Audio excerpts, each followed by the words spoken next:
Know me, I'm Steve Clemens. I'm editor-at-large of the National Interest, and I'm CEO of Widehall. And we are very, very pleased. I've got a good friend with Draslovka. It's a mining resources company out of Prague, out of America, out of Australia, and it's expanding greatly. And when my friend Petr Pudil is here, I always like to do what I always like to do. Let's talk critical minerals. How many of you are into critical minerals? Just show me hands. Okay, how many of you are into crypto? Okay, the other hands go up. So this is a crypto critical minerals conversation, which I think is very. Is it okay to say crypto, Kara? Digital assets. Okay. Here's our Coinbase diva over here. But I do want to tell you that we wanted to do this. We have two fantastic senators here. Of course, Petr, we're going to have a conversation, and I'm going to try to do this as sort of the Steve Clemens show in a way. We are on the record. We've got a camera going on. Am I messing it up by moving around, sir? Okay, sorry about that. And but I want to, just basically say what our job here today is to have a conversation about this moment. If you look at the economic topography that, in my view, this administration and others have changed, one is around the incredible rise and change in digital assets. Like 4 years ago, it was not on the map at all. And now it's like the Rocky Mountains, right? It's really, really big. Well, the Rocky Mountains are appropriate because isn't Montana have some of the Rocky Mountains? So some of the Rocky Mountains are in Montana. And by the way, critical materials and minerals are also something that changed. We all saw the heart attack that this country had during COVID, realizing that it was strategically dependent on resources and materials, not just in. I talked to an AI CEO the other day. He said his up at night issue is copper and how to supply copper. But there are lots of materials and minerals we'll get into. But if you're a pharmaceutical CEO, which is another dimension of this, which I hope active pharmaceutical ingredients are almost entirely dominated by Chinese production. And there are these big strategic dependencies that we have. And so there's a lot of movement to come in. And what I've done is invited a couple of senators. I've invited a friend from Coinbase. I've invited Petr. This is Vital from Rwanda. It's very good to have you, Vital. And we're going to have a conversation. I like to do it such that I kind of merge people up a little bit and take questions. And the first one's going to be Elizabeth Obegi, right over here, who worked for Senator Coons and Senator McCain. That's a really, really interesting trick. And now is with TechNet. But without further ado, let me introduce you to Tim Sheehy. He is the senator from Montana. I love Montana. Flathead Lake guy here, so we'll have to get into that. But he's a member of the Commerce, Science, and Transportation Committee. And he's going to join me here. So, Tim, why don't you come up? And Senator, come join me here. Where's Petr Pudil? I want to introduce Petr Pudil to come up and say words, who is chairman of Draslovka, chairman of the board. And why don't you say a few words, because you're going to be up here interviewing, so don't make it very long. Thank you, Steve, for organizing them. Thank you, everyone, for coming. And actually, I'm so much interested to listen this merger of topics of crypto and CRM. And actually, there is a much more in common than you think. That's great. Well, I also like his company was mentioned in the Financial Times day before yesterday. It said gold rally puts cyanide producers, which of course your company produces all that stuff, into perspective.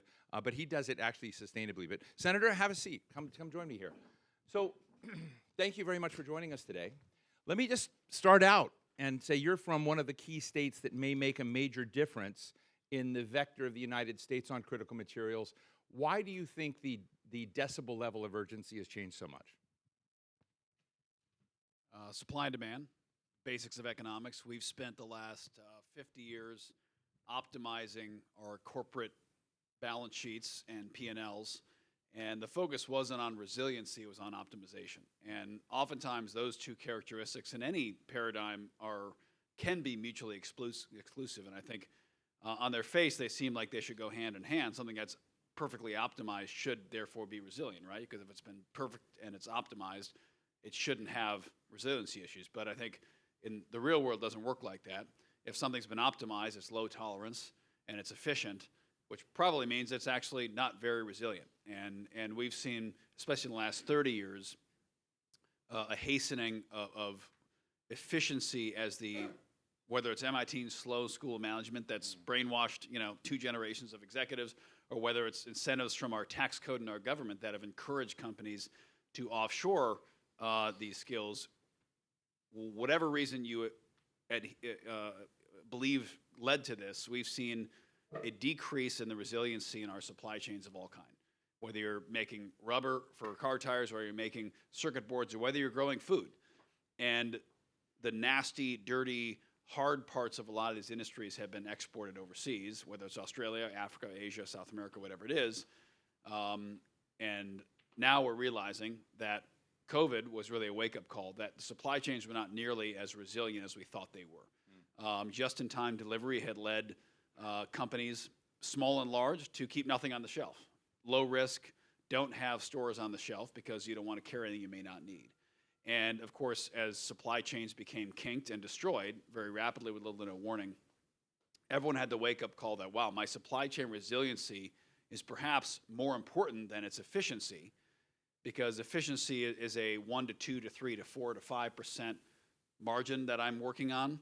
Resilience is 100% situation. My supply chain can break and disappear, and I have nothing, and my business is catastrophically impacted or destroyed. So I think COVID woke a lot of people up across the board, from yoga pants to video games to copper mining, that holy shit, the resiliency and reliability of my supply chain is actually more important than its efficiency.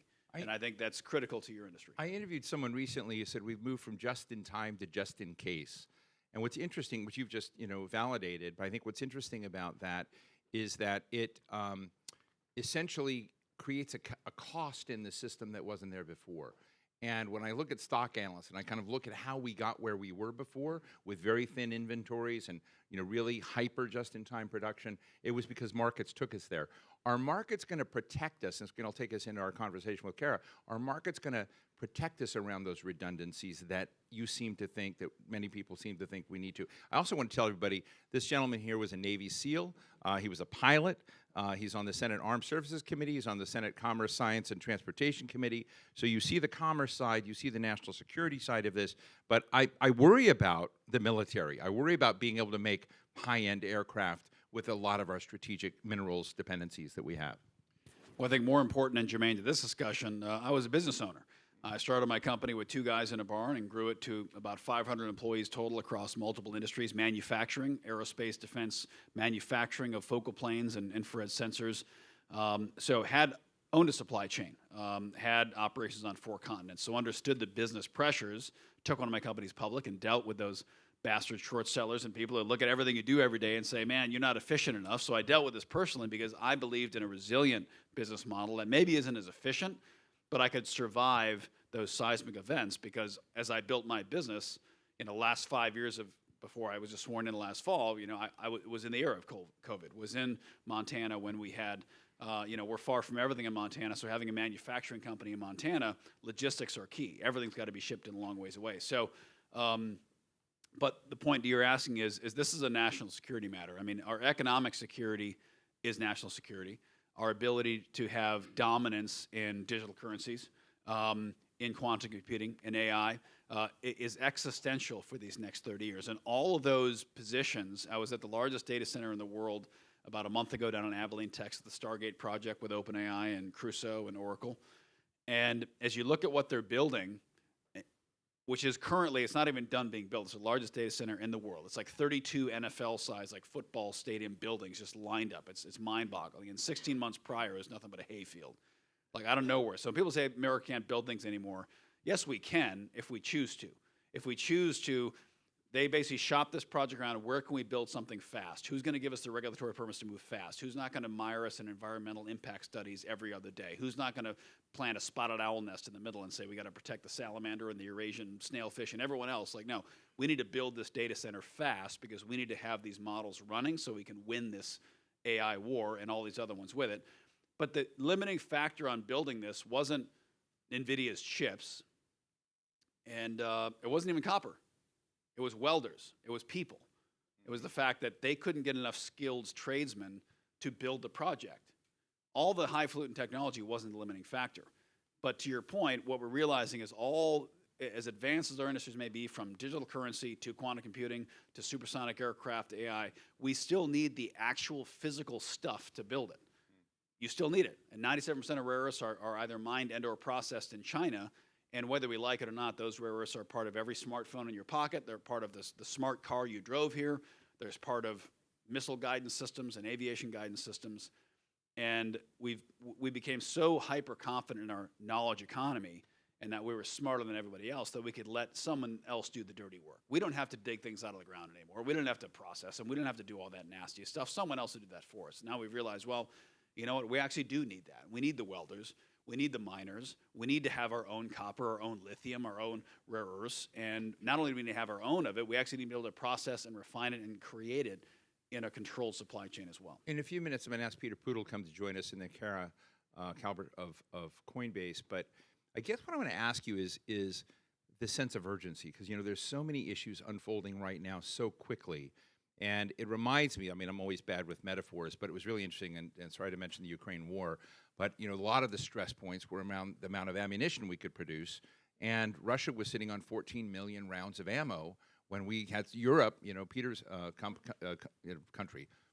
continent, could only produce 300,000 rounds a year. The United States was only producing 300,000 rounds, and they were sitting on 14 million. It reminds me of this somewhat, where China is sitting on incredible capacity, dominance in many of these areas, monopolies in certain of these areas. So as we look at the urgency of this moment, how can we move significantly faster? Because mines, in Montana take 18, 20 years to open. When you've got the power that's required for AI, that also takes a long time to permit and move forward. So I just want to know again, what is Congress willing to do to turn this into a turbocharged process? Well, I mean, in fairness to everybody, I think the urgency has been very clearly stated. The urgency is yesterday. The urgency is immediate. The urgency is unacceptable. Delays will be demolished in the process. I mean, this White House has unleashed more energy dominance and mineral independence, and I call it the resource economy. We have to unleash the resource economy again in this country, whether it's mining, timber. I mean, we used to produce 13 billion board feet of timber from our national forest lands a year. Now it's like 2, and yet we have 3 times as many Forest Service employees. What are they doing? You look at mining. We have made it impossible for companies to invest reliably in mining prospects in the United States. We look at Montana. I mean, we have one of the largest coal deposits sitting in the southeastern corner of Montana, straddling Montana, Wyoming. And essentially, our own government was waging war on closing that operation for decades. And there's thousands of jobs around it, but more importantly, there's a national security apparatus of baseload power that comes from that coal area. And that powers a whole region of the nation. And our own government was trying to shut it down for years. So I think, as you talk about urgency, day one, President Trump was in office. Day one, we've been passing CRAs rescinding a lot of the Biden-era regulation. I don't care what party you vote for. These are just facts. That administration wanted coal dead. It wanted mining dead. It wanted common sense resource timber industry. It wanted it dead because it didn't align with their worldview. So the coal restrictions placed upon the coal strip mine, I'm using this as an example, but this is expandable to, this guy's rolling his eyes, I don't think he likes what I'm saying about coal. They were actively trying to shut down the coal strip mining project because many of those mine leases existed on public land. And they had the authority to essentially rescind mining leases. Now, that mine deposit, that coal deposit, has a power plant attached to it that is a critical regional baseload power hub.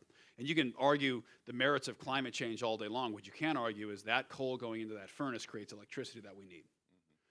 And that same paradigm gets cut and pasted across the board where they talk about copper mining, talk about lithium, talk about rare earths.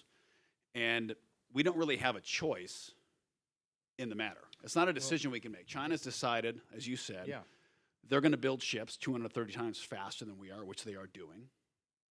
Russia's building artillery shells 10 times faster than we are at 8% the cost. So munitions manufacturing is one area that's critical. That matters for our ability to scale along with it. Quantity matters, and too many folks have hyper confidence in how good our equipment is. Well, our planes are better, our ships are better, our folks are better trained. That's all true. But the Japanese pilots and ships were better than ours too, and we beat them because when we lost an aircraft carrier, 10 more would show up in 2 weeks. When the Japanese lost an aircraft carrier, they never replaced it. So at some point, quantity trumps quantity, and quantity has a quality all its own. So you feel like this is an inflection point that we're really moving and changing in substantive ways? I don't think inflection point's really a good way to describe it. I think the better way to describe it is we are realizing that decades of misinvestment in these areas, of essentially we've decided we're not going to buttress these areas, we've recognized that the limitations there on a bipartisan basis. This isn't even partisan. Both parties saying, hey, I mean, the Democrats are the ones who obviously have been the most strident Ukraine supporters, and they're saying, wow, we can't support Ukraine. Literally, we don't have the bullets, bombs, and tanks to do it. If we give Ukraine what they need, we have nothing left in America. Right. So the math just doesn't add up. And I think both parties have now recognized that whether it's critical minerals, whether it's mining writ large, baseload power generation, or munitions. Well, you've made this one of We your have- signature priorities right now, you Right. know, from what I understand. Let me invite, if you don't mind, you have a few minutes? Yeah, yeah. Okay, well, let me 6 invite o'clock Peter we're out, Pudil yeah. and Kara Calvert. So let me introduce you. Peter Pudil is chairman of the board of Draslovka. He's also, Peter, why don't you take the, yeah, thank you. You're hired. And Kara, you can come here. Peter is also the chairman of the U.S. Foundation. We're on the board together of GlobeSec, which is a fantastic global security think tank based in Eastern Europe. It's right on the front line of a lot of the security issues. And Peter has been involved in the mining chemicals world for a long time, which I'll get into in a minute. And Kara has no mining experience that I know of in her past at all. Okay. Give me a minute, I give me a take that minute. back. Oh, I get evil eye here. But Carol Calvert is the vice president. She's in charge of U.S. policy for Coinbase.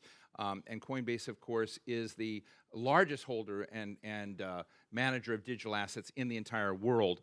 And I thought it would be great to have this conversation because you're beginning to see these two new pieces of America's economic terrain, which also has really big global dimensions, come into contact more and more as we look at financing, which is when it. But I want to come to Peter because one of the things I've learned from him is that there's a lot of mines in America that have already been mined. So there, you go to Montana, there are tons of mines. You go to Arizona, tons of mines. They have tailings. I never knew what the word tailings was until about a year ago. Tailings is not a shameful word. It's an important word.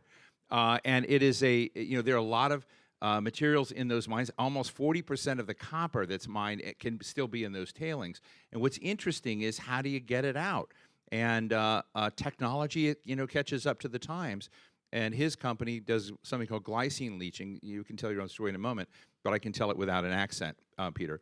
And they do glycine leaching, and they've been kind of looking at what they can do with tailings to turn America potentially into a copper superpower, an exporter, a producer of copper without refining. But Peter, I wanted to ask you for a moment, when you kind of look at this moment, we see you were in the FT the other day for what you're doing in the gold mining. Goldman Sachs says gold is going to be $4,900 an ounce by 2026.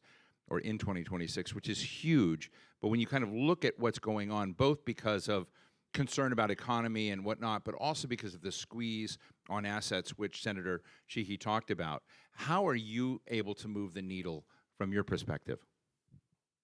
Yeah, thank you, Steve. I think that Sam was completely right. But I think that if we really want to move forward, we need to close the gap which we have in our competition with China.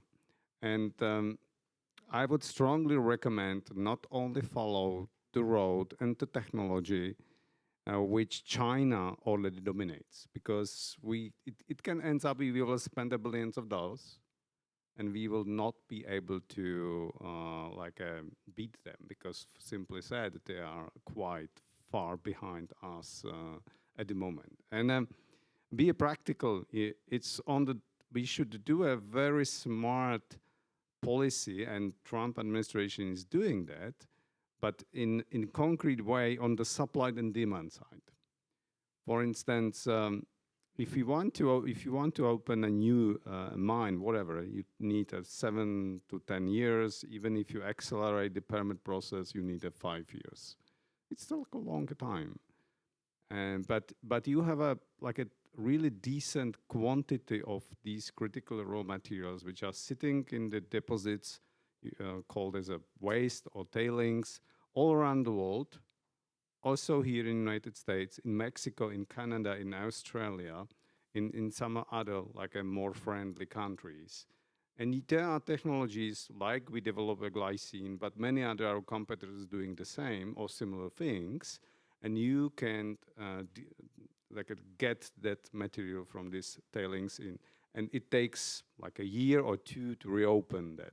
Obviously, any fast-tracking process could help us. So I think that it's important not to follow the Chinese playbook. Also on the demand side, I'm totally convinced that if we will follow the technology line orchestrated by China, which could be described more and more LFP batteries in our EV and other industries, we will just be more and more dependent on Chinese. I don't believe that anyone in US, anyone in Europe could beat Chinese on such a technology. We can give up that. So what's the alternative to EV and lithium? Yeah, there are some other technologies like sodium. And by the way, the biggest investor in sodium-ion batteries is China. Why? Because they want to use that technology for the internal market. What do you call it? Sodium-ion batteries? And to sell LFP licenses to the West and the final product. Tim, do we need a sodium-ion battery caucus in the Senate? Yes, yeah, I'll go with the Filipino Title War Operators Caucus. But I think one thing he mentioned was really important. You talk about the permitting, and you asked about laws, what can Congress do? Because obviously the White House, any administration can make EOs and dictate, but then it's going to be repealed generally in the next White House. And just the way the executive presidencies worked for the last 20 years, it's one administration, one thing, the next guy does it. So we need to pass laws. And one of those laws that we do need to pass, which now has bipartisan support, is really that permitting reform paradigm, because investors in American infrastructure right now they're just spooked. They're like, listen, 5 years ago, we were about to build a multi-billion-dollar pipeline, and then we ripped it out right as it was about to be finished. We lost billions of dollars. And then we were told to build wind turbines, so we did. Don't build gas infrastructure, build wind turbines. So that's what we did, and now we're being told those permits are being ripped away, billions of dollars gone, because we don't want wind turbines now, we want gas. And so this whiplash back and forth makes it very challenging for companies who have to come in and look at a multi-decade investment horizon and say, I don't trust the regulatory landscape in America anymore. One day it's wind, one day it's coal, one day it's geothermal, one day it's natural gas, whatever it is. But like, I need 10 years to plan, and if it's a mine, I need 30 years to plan. And if that lease is going to get pulled from a government, or they're going to levy a new tax on my equipment because it emits X amount of carbon, or they're going to, whatever it is, or then they're going to take my tax credits away for clean energy because that's what I base my business model on, and my financing is based on that. We're going to see a investment paradigm that is scared to commit to projects in this country. Kara, so I was so excited you were going to be here today with the senator and with Peter, and we've got Senator Risch coming as well, because I knew you had a mining connection, but I thought it was Bitcoin mining. Nope. I thought it was digital mining. Yep. So tell me your story of the nexus of the digital asset world and the other kind of. When Tim Sheehy walked in, he says, "Oh, you look like a miner." I really don't, but I want to. But tell us how you see the connection between your world and Montana miners. Yeah, absolutely. Well, I'll start with the personal on it. One of the very first minerals I remember is uranium. And the reason I remember it is because I was about 6 when Russia flooded the market with uranium, and my entire family went belly up.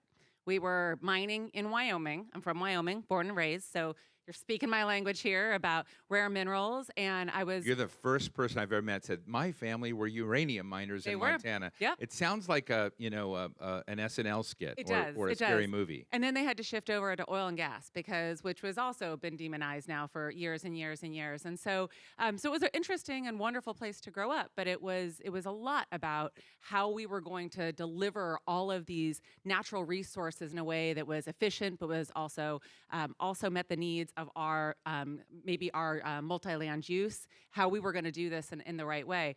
And now, flash forward to, I don't know, well, we'll just stick with a few years later. And I was home in Wyoming, actually, for the University of Wyoming homecoming game. And I was talking to a friend, and my husband and I were all standing around and realizing we were both having questions about critical minerals. My husband works for the Navy, for the Strategic Systems Program. His number one issue is critical minerals. Number one for the supply chain. And one of the things we're thinking about is the longevity of how we are going to build the computer systems to make crypto go. Not just now, he's looking for it immediately. I'm looking for it for 10, 15, 20, 30 years down the road. But it was both the same thing, and this other friend said, guess what company I just started working for? One that's focused on critical minerals. And now there are 3 new critical mineral mines in Wyoming, and they're some of the first in the country again. and it's all centered around critical minerals. So when you asked to do this, I was like, wow, that is just so spot on and so timely. The reason it's important to crypto right now is thanks to the good work of the Senate and to Congress. They recently passed a bill called the Genius Act that is absolutely supercharging how we think about crypto and payments. Last year, $30 trillion that was used in volume for crypto payments. That's more than Visa and MasterCard combined. So we're really starting to see, I'll use Just the word. for the record, I still like Visa and MasterCard, Yes, who we are love both them. clients of mine. They're great. They're great. Yeah. We still work with them. It's actually really important, and they're adopting stable coins too. We're seeing that across all the banks, all the financial institutions. But it's really showing that is an inflection point, the work that you all have done. We're starting to see it supercharge, and we're going to see that even more so when I think you pass market structure legislation soon, which is going to unlock the use of blockchains. So not just Bitcoin mining, not just Bitcoin, which is by far and away the most energy intensive. The compute power required to mine one Bitcoin is only actually going to increase over the next 15 years. But what we're seeing across other blockchains is that energy use is coming down, but it doesn't mean it's not scaling. So it is scaling globally, and it's just like AI. It's just like quantum. We are going to need the next energy sources of the future, the next phones, the next computers, whatever it takes to make sure that the U.S. stays on top. Because for crypto, China, the rest of the world is not slowing down. We have been behind for the last 4 years. We were really on our back heels. As an American company, we were so disadvantaged to the rest of the world. We didn't have clear rules. We had a punitive SEC that was really attacking us with enforcement cases, and we were falling really far behind in the global economy.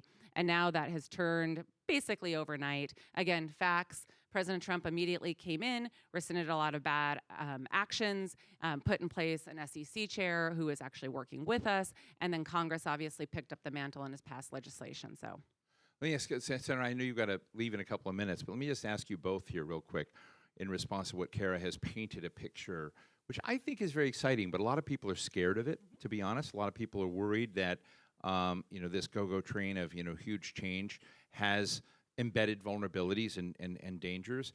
But I also just, every time I get into this conversation, I'm just shocked at how fragile, the AI race is. We kind of look at all these things that may change, but, if you have China that basically has LLM models that, benefit from espionage, benefit from, open sources, benefit from where they're in Belt and Road, and you have US LLM models or European LLM. I mean, Europe, my friend, is not good at LLM models. And then so you kind of look at that, and the fragility of this future, I think, is something. So I'm just before you have to leave, talk to us a little bit about. I look at these issues as if you don't have to worry if the momentum and gravity is just taking you there. I just don't feel like it is. Like it could. This picture you painted could fall apart. So what do we need to do, Tim, to prevent, either to deliver that future or prevent it from falling apart, and also responding to people's anxiety about it? Well, I think, to look to the future, it always helps to understand the past. And you look at the American century and why it was the American century. It was that way for a lot of reasons. Obviously, the post-war era was unique in a lot of ways, but it can't be denied that our technological dominance at every turn, from railroad to telegraph to aircraft to rockets to nuclear energy to nuclear bombs to so on and so forth, obviously the internet and to where we are now, has unquestionably given us a technological military advantage. And more important, it's given us an economic advantage that gave us the most powerful economy in the world. And if we lose the next three of those, digital currency, quantum computing, and AI, we can't guarantee we're going to have the strongest economy for the next century. So I really view these as existential, and winning these races is the most important thing.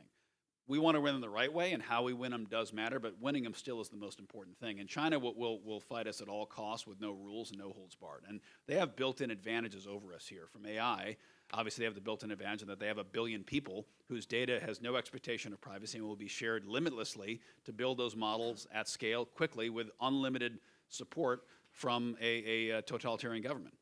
They will have complete regulatory, not just lack of restrictions, but support from behind as they try to build this. Their disadvantage, of course, is they're about to have a population implosion.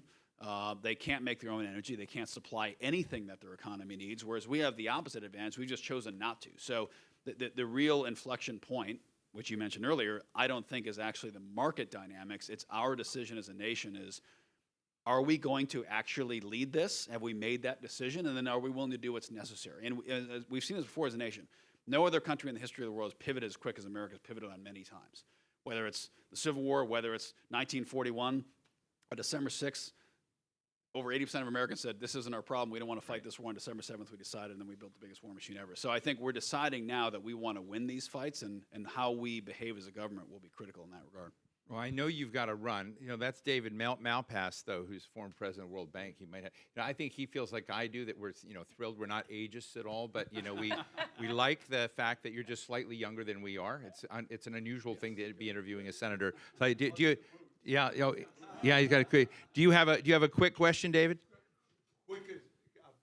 I think we'd benefit from milestones. So will there be any permits? Will that coal mine in southeast Montana get opened? And part of the milestone, I think, is defending the dollar in order to have the stable coins actually be U.S. dollar stable coins rather than Chinese stable coins. So milestones would help. Yeah, 100%. So short answer is yes, that mine, like in the first 2 weeks in office, President Trump re-awarded those coal leases on that ground. So, but again, executive action is great, but it's not enduring. And it creates a challenging environment for guys like this to decide, am I going to invest in this country when I have 3 years left? Well, by the time I buy the tractors and do the site work, it's 3 years. So that's not enough time. I need a longer horizon to make a decision if I'm going to invest in this nation. So short answer is yes, those actions are being taken.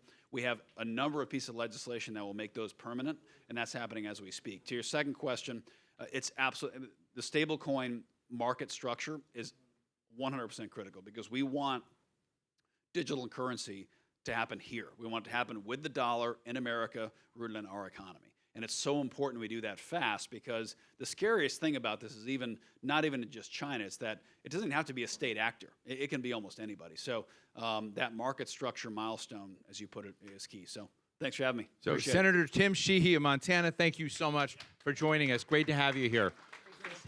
Peter, why don't you jump here into the center seat until Jim Risch arrives? He's about ready to arrive. Could I pick up on that one thread? Yeah, please. On the dollar dominance, I do think there is a connective tissue between the dollar dominance of stablecoins. Hey, guys in the hall. Hold on. Oh, you're good. No, hey, folks, we got a program going on here. Thank you. Go ahead. I was just going to say, I do think there's connective tissue between the dollar dominance of stablecoins now and how we are going to proliferate our digging up rocks, how we're going to proliferate that around the world, really. The idea that you can have investment and you can have the new investment into these different countries, not just in the United States, but elsewhere in a dollar-denominated way and a way to move value, I think that that's going to be hugely powerful to combat against the power of China here. So there's connective tissue between how we do roads and bridges and building and investing overseas and how we make sure that the dollar is still really, really powerful overseas. So, I mean, I was always interested, and Peter, I'd be interested in your, observations of this, that, for a while, people began to question the reserve currency status of the dollar and whether it was going to, survive and be resilient. You saw the BRICS taking action. You saw, other nations putting baskets of currencies together, to basically attack the dollar. And then you have stablecoin. And I asked, our mutual friend, Faryar Shirzad, who's head of global policy for Coinbase, is this some sneaky way to just reassert the dollar everywhere? And he basically said, kinda. I don't think it's that But sneaky. how do you see it, Peter? I think dollar would stay as a currency of the last resort for a long time. It's not that it's the best resort, but there is no better one. And I think that it would stay valid for a long time. How long? I don't know, obviously.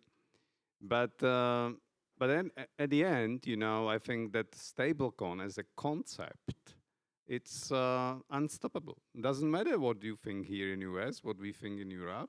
It's a unstoppable technology. And when the technology is available, as a human beings, we always use it. You can ban it, you can support it, whatever you do. people will start to use it. So we should be aware of that. So let me ask you all a question. Have any of you been to Vegas for the giant, I know Boris Chumak has, for the giant mining conference, confab that's there? Has anybody been to that? No? You've been there? So it's an extraordinary experience. And I don't know what you're doing, you know, when this happens every 4 years. It's something like 50 football fields of mining equipment, mining science. And it's like going to a sci-fi movie and seeing what's out there. And it's something, and I didn't know that I would have such affinity or interest in mining. It wasn't exactly my strong suit, you know, as growing up. But I want you, Peter, we often talk about mining. We talk about critical materials in this town in a very sterile way. I think we pretend to know about it. I think we, you know, talk about mines taking a long time. We talk about, you know, minerals, but we have no tangible feel for it, no graphic understanding of it.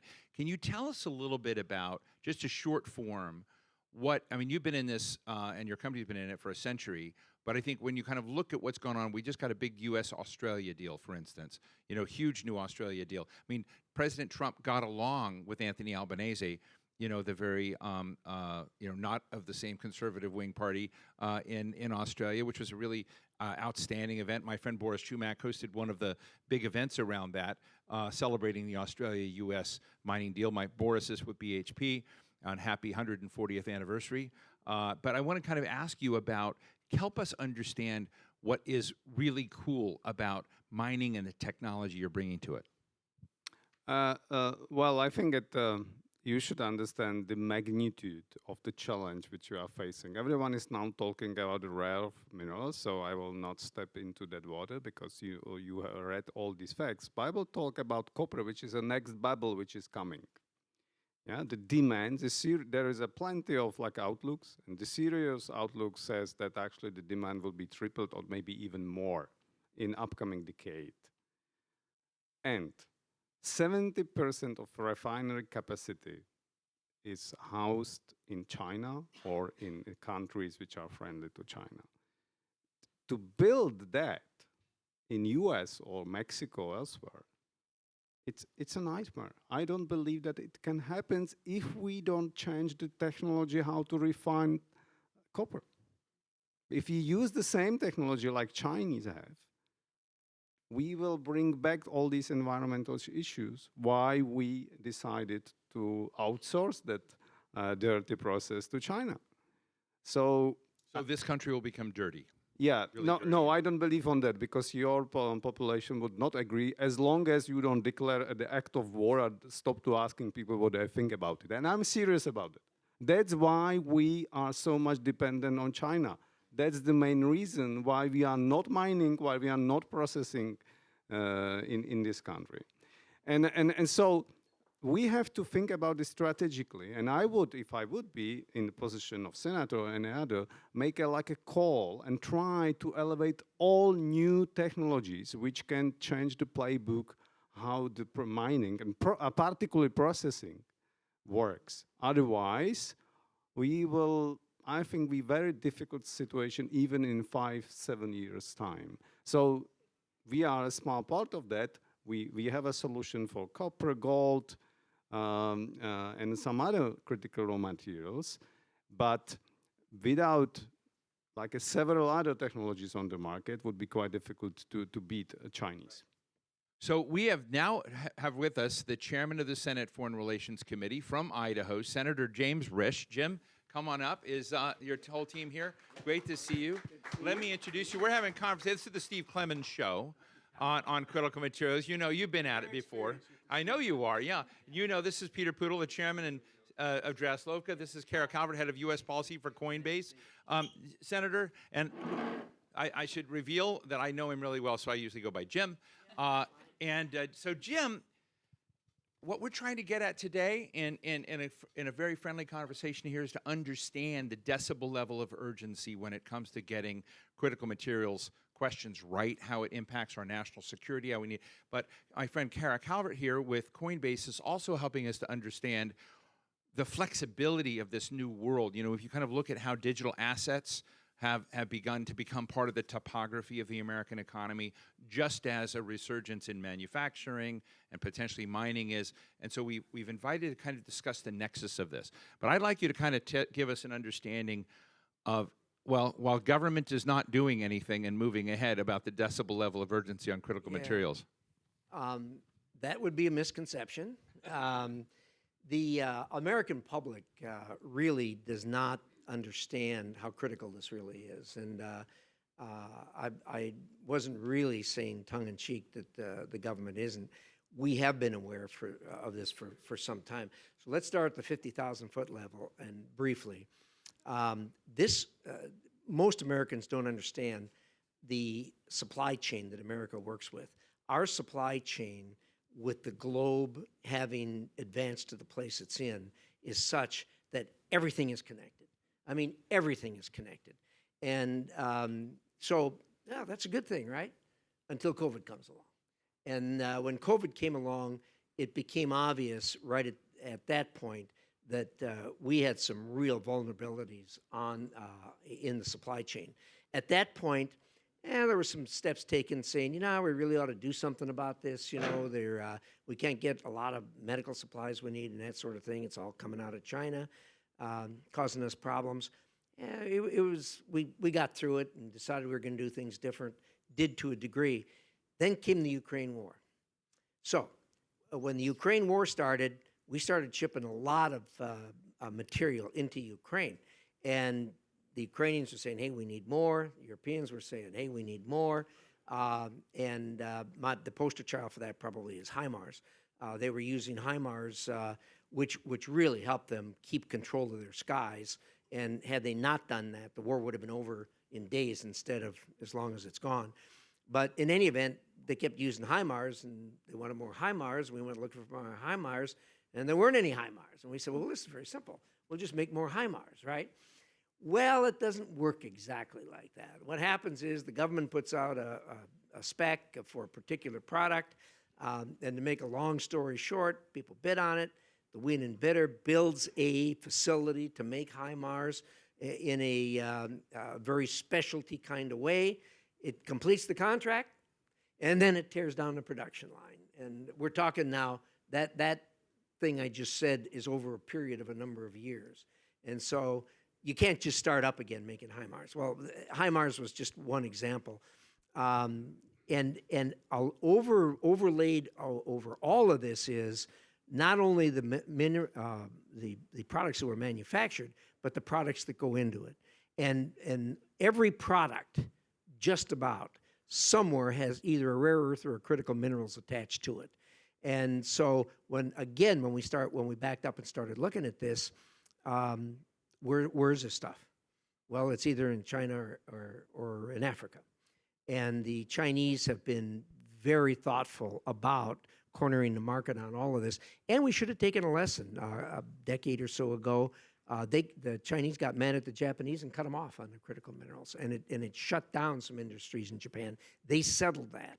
But now, fast forward, I'm the senior Republican on the Intelligence Committee, and I can't tell you how I know this, but I can tell you that the United States has looked at and has been looking at for a number of recent years, and even more so a number of recent months, in where we are on this. And we are in a very difficult position, to make a long story short. It turns out, we found out, that the rare earths and the critical minerals aren't really that rare. However, they're concentrated in certain places. China's got a huge amount of them. Africa's got a huge amount of them. Fortunately, we also found some friends that have them.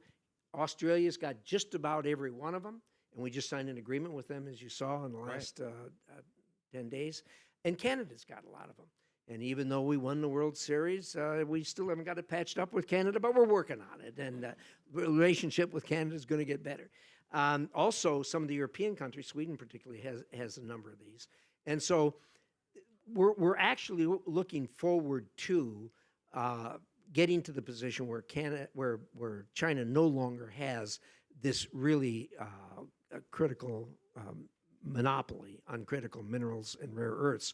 And it got underscored in red when the tariffs started being argued about, and the Chinese started using critical minerals in the tariff debates. And so that's kind of where we are today. But I can tell you this, those of us that work in the national security lane are deadly serious about correcting this. We have the administration deadly serious about correcting this. Most of Congress is getting on board to resolve this. We're making progress. So let me ask you a question carefully, Jim, just to follow up here for a second. You know, it's clear the priority, it's clear the urgency. I think Peter was putting on some table that he worries about.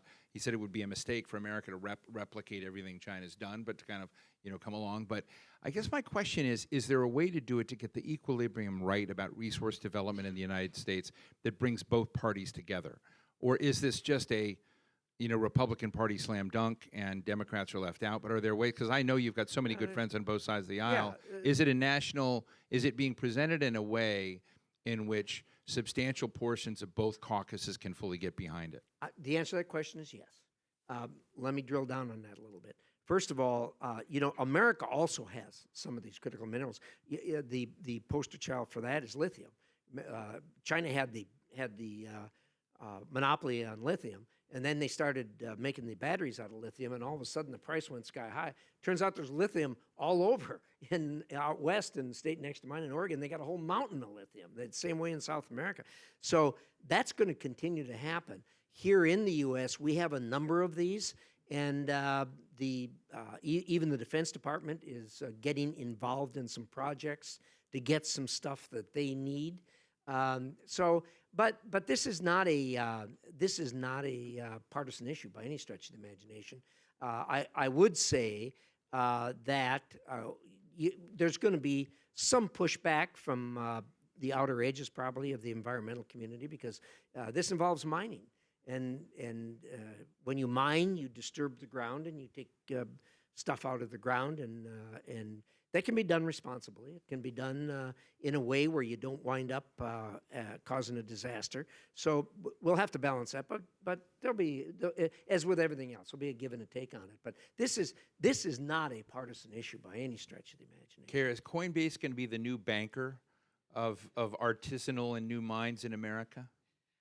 Ooh, well, we do have an OCC charter application, but no, I think what we are seeing, though, is the infrastructure, this new financial system infrastructure, is being built right now. And I think one of the points you were making earlier is technology will rise to the occasion. I think it's kind of the subtext that ultimately, as you think about extraction and how you're going to refine and how you're going to actually pull these minerals out, you're going to be doing it a new way. That's what we're doing with the financial system. I think that there will be new financial opportunities for people to invest in these types of technologies.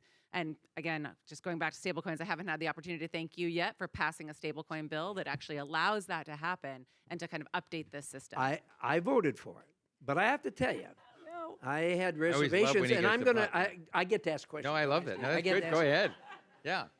Yes, Senator. You know, one of the things that makes America great, obviously, is our economy is the envy of the world, and one of the things that makes us the envy of the world is the U.S. dollar is the currency of the world, and as you know, our enemies, BRICS is a good example. They talk about all the time trying to replace the U.S. dollar, which makes Trump unhappy and all of us unhappy, really. Actually, they tried to do it about 10 years ago with the euro. Every transaction in oil is settled in U.S. dollars. If China is buying oil from Iran, it is settled in U.S. dollars, believe it or not. And that is because it is the world currency. They tried the euro; it only lasted about 6 months, and back to the dollar. So the question I have for you is, does stablecoin or any of the digital assets present the danger of replacing the U.S. dollar as the default currency for the world? Well, I think that's the beauty, and we had a little bit of conversation about this, that they're all dollar backed. So every stablecoin right now, and so that is sitting in U.S. Treasuries, in bank accounts, in short, in repos. It is in all the short-term, highly liquid assets that underpin the U.S. dollar. So we're actually exporting the U.S. dollar by using these dollar-backed stablecoins, and that's what you all put forward, was a dollar-backed, a fiat-backed stablecoin focused on the U.s. dollar. There's a stable renminbi or a stable euro. Those do exist. The challenge, though, is they are not.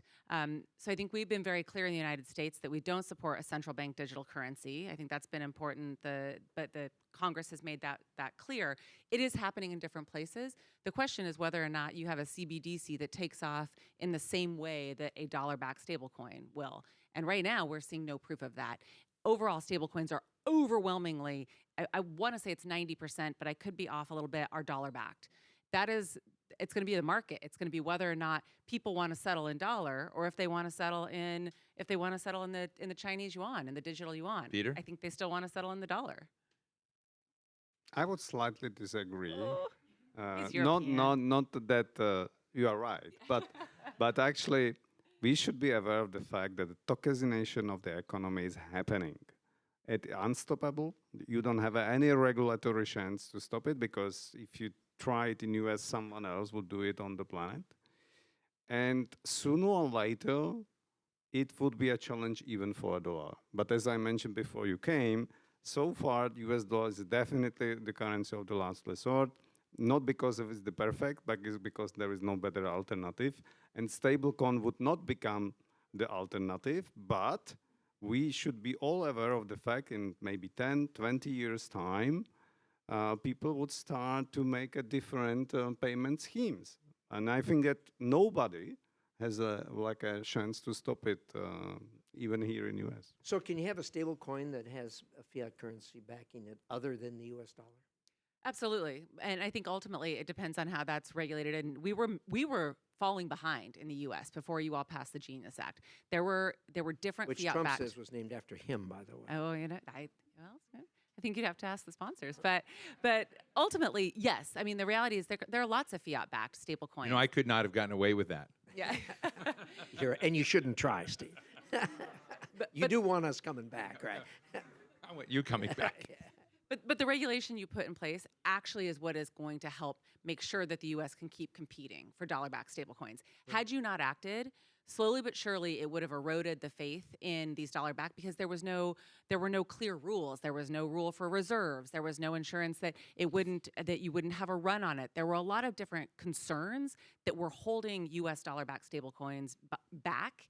And you all actually now have allowed that to proliferate in a safe and a much more accessible way. You know, Jim is from Idaho. I think you all know that. Great fishing in Idaho, but there's also great mining. Jim, tell us about the 1899, whatever you remember of it, the 1899 Thunder Mountain Gold Rush. Well, when we did that, look, if you look at the state seal of Idaho, we have prominently displayed a miner, and he's got the mining tools. I actually didn't know that. Yeah, and a woman who represents the agricultural side of it. But look, we were a mining state. We had, most people don't realize this, but we had the largest silver mines in the world until the early 1970s. And then, of course, silver is fairly common in the world, and the one in Idaho was highly unionized. In fact, we've had one governor assassinated. Fortunately, it wasn't me. One governor assassinated who got involved in the union fights up there, and he lost his life over that. But now in the 70s, it became they're paying people $5 a day to what they were paying those guys $60,000 a year to mine, and so they're relatively closed up. They're doing a little bit up there, but it's not like it was. But it's still I've got a property that's an old mine, and it's patented, so it's deeded property. It's a 20-acre mine and a 5-acre mill site, close to each other, that was granted as private property by the federal government. And I've got a copy of the thing. It's got the president. Back then, the president actually signed. They didn't have auto pens back then, so I know it was the president. So you just got this new mine you just got approved, the Stibnite Gold Project, which is perpetual. gold, silver, and is it antimony? Antimony. Antimony. Yeah. Antimony is one of the critical minerals. And when you do get a critical mineral, almost any of them, you don't go out and start an antimony mine. This is a silver or gold mine, and there'll be some lead come out of it and some zinc come out of it.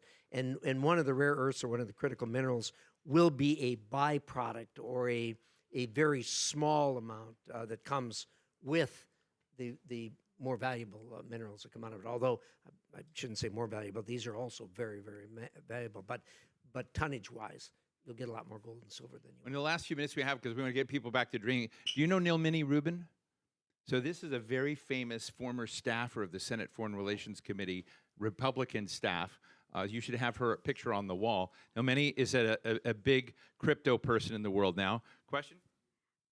Well, thank you very much. We've been talking a lot about mining, but could we hear a little bit more about processing? Because I learned from someone who is here in their personal capacity about how important that would be for our national security, because we could get the minerals in that we wouldn't necessarily have to dig up. Well, I had Processing. we had a really good meeting. Was it a week ago when the Prime Minister of Australia was here, and we had the. Were you surprised how well that went? Not really. The current ambassador, they got a great Kevin ambassador. Rudd. Yeah, Kevin is a great guy. When President Trump said he will never like him. Yeah,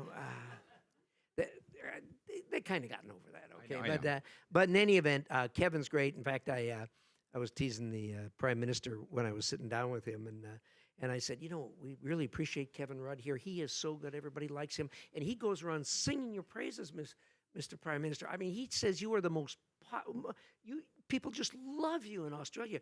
You're so good and have done so well that it is undisputed. You're the second best Prime Minister that they've ever had. Kevin was previously the Prime Minister of Australia. But anyway, when we sat down with those, we talked a lot about this very issue. Mining is one thing, but once you got it, you got to do something with it. And the next stage is concentrating, and the stage after that is refining. And once you get to the refining, then you actually got to put it into usable form that corporations can use to put it into magnets, which is a huge use, and other things that they use. So these are all things that have to be done. The Australians are anxious to do that. They're anxious to engage in the mining. They're anxious to engage in the processing of it. The U.S., of course, has always been, there's a not in my backyard sort of mentality when it comes to processing. But you're absolutely right. That is part of the process. I didn't talk about it as much as I should have, but that is also something that we got our eye on and know that's got to be done. And it's not all done in one place. As you know, it's mined, and then it's sent here, then it's sent there. Yeah. And but that will be part of the supply chain. Peter? There are several new technologies which are actually eliminating smelting of some of these CRM, not all of them. For instance, in our case, we develop a technology which eliminating smelting in processing of copper. So you can use a biodegradable amino acid to extract the copper from the ore, and you have such a quality of the concentrate that you don't need to send that material to China to be processed, but you can use it here in the United States or in Mexico. We do several projects with mining companies like that. And there's a lot of it that's being mined in Africa that goes to China. China's lead not only on their mining, but also on the processing. Let me go to Elizabeth. Do you know Elizabeth Obegi? She's another famous Senate staffer. Was a senior foreign affairs advisor to Senator McCain and to Senator Coons. So I didn't know, which side she was working for, but. Well, I won't ask about the Build Act, but Liz is now with TechNet, head of AI policy for TechNet. So I think a lot of the conversation tonight has focused on this sense of urgency and the fact that we need to do things now. We can all agree that we should start reshoring supply lines and trying to look at supply line resiliency. But coming from the industry perspective, how do we do that right now with the crushing tariffs and the kind of protectionist policies that the current administration is imposing when we just don't currently have the capacity to do it domestically? Really good question. First of all, on the tariffs, everybody take a deep breath. It's going to be okay. Donald Trump has figured out something that other people had not figured out before him, and I've never been a tariff fan. I've been a Republican free trader all my life, and tariffs are, if you're going to put a retaliatory tariff on, I get it. But Trump's using it for other reasons. He's using it to change behavior. And when I've discussed it with him, he said, listen, and he's dead right on this. He says, you know what? They need us a whole lot more than we need them. And he is absolutely right on that. And the result of this is you've seen all these deals that he's put together. I mean, he's put it together with people that don't particularly like us, but they got to have access to the U.S. markets. I mean, the money is here in the United States. If you're a head of a country, I don't care whether it's China or whether it's one of the smaller countries, you got to have access to the U.S. markets. So I think that's going to be just fine. And then as far as making it work, the government will not make this work. Now, this is going to come as a surprise to you, a lot of you. The government is not the economy of the United States, nor does it run the economy of the United States. The private sector does. We're capitalists. I talk to the kids in high school all the time about capitalism versus socialism. What about the whole government share of the company kind of thing going on right now? Well, you know, that's not a bad idea. Taking a equity position in companies is really not a bad idea. If it's a company, particularly something like critical minerals, I'm surprised it doesn't happen more, particularly in the defense industry. That is not a bad thing. If you take a piece of it, but take control of it, that's not such a good idea. Let the free market do it. I love the free market. Peter? Just one comment. If we talk about the United States as a mining superpower, there is only Newmont Corporation as a publicly listed mining company based in the United States. There is no more industrial player on that field at the moment. Yeah, and that's something I think when the administration has a very different position like the previous administration, which tried to change the landscape with natural gas, because you had plenty of like an oil and gas company sitting next to the government. Oh, how well we know. Yeah, but you don't have it in this case, so which makes the situation more complicated. Let me give each of you, and I'm going to start with Kara, a last lightning strike at this about as you sort of look at the terrain. And Kara, you're in such an interesting part. I mean, one, I had no idea that you were connected to real miners. I thought you just had Bitcoin miners. But you know, her family had a Montana ranch that did uranium mining, and then Nunn Lugar put them out of business. Because Russia and all this. So there's a lot of foreign. I mean, what I find interesting is, you know, we're going to try to get you back in. Yeah, you know, I think that's my bill, by the way. Oh, it is. Oh, that's good. But I think the foreign affairs dimensions of this and the global dimensions are really, really important. But just as you look at the terrain, and again, I'm always somebody who thinks that if gravity and politics are all going in the right direction, there's nothing we have to do. The question is, what do we have to get right to deliver, you know, a better future or something where the U.S. actually does come out well in the end? I worry a lot. My friend from Europe here, you know, the chairman of GlobeSec, by the way, in the U.S., when I look at the kind of global security and the transatlantic security side, what are you going to put on the table to deliver that future, Kara? Yeah. So, you know, I think in terms of, we've talked a lot about staying on the bleeding edge of technology. I think that is technology staying at the forefront is what is going to ensure our economic power, and that's what's going to ensure our national security.